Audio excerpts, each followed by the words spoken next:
darling. Violet Nocturne here. A word of warning before we begin.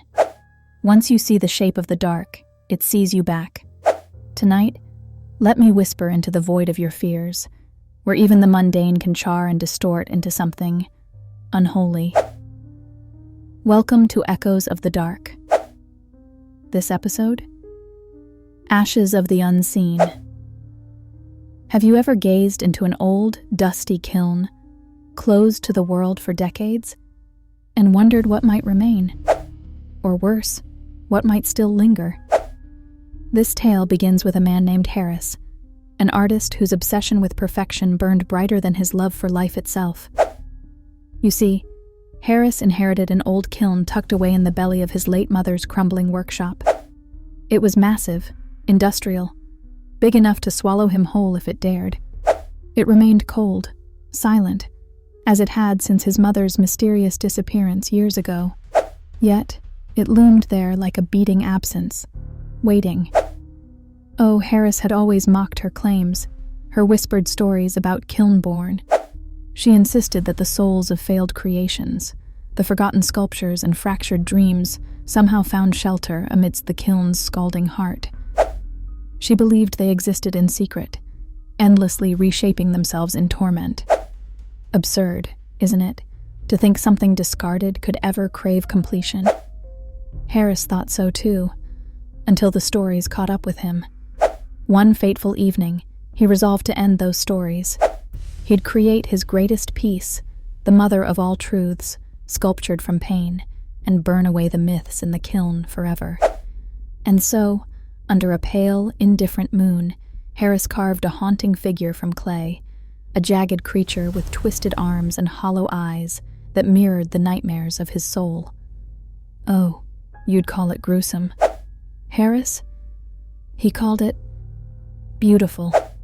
But creation always demands sacrifice, doesn't it? As the hours drained into dawn, Harris worked feverishly. The silence grew oppressive. The kiln seemed to sense his self-inflicted fragility. When he finally fired his masterpiece, the dance began. The kiln roared to life, but not with the comforting sound of flames. It groaned, my dear. A low, guttural wailing bled from behind heavy iron doors. Yet Harris, ever the skeptic, brushed it off as thermal expansion, or perhaps his own sleep-deprived mind unraveling. Romantic excuses for a soul tiptoeing near disaster. The groaning twisted to whispers, faint but sharp, searing against the edge of sanity. They coiled and hissed like serpents, each syllable scraping the boundaries of comprehension. It was only when Harris leaned too close, far too close, that he heard it. Not whispers, not nonsense. Words. Chilling fragments that seemed to crawl beneath his skin. Did you think we'd forget your hands, sculptor? Wasn't it our likeness you shattered? Our corners you chipped? Come inside.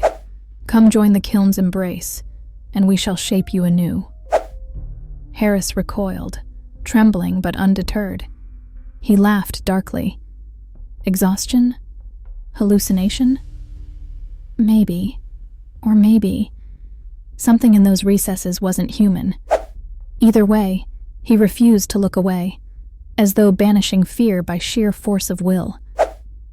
You would have admired his audacity. I wonder if it would have impressed the kiln, too. By the second day, Harris hadn't slept a wink.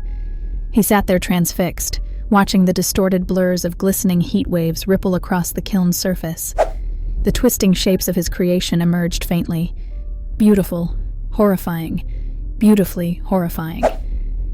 But something was wrong. Structures that should have been solid appeared to breathe, limbs stretched as though yearning.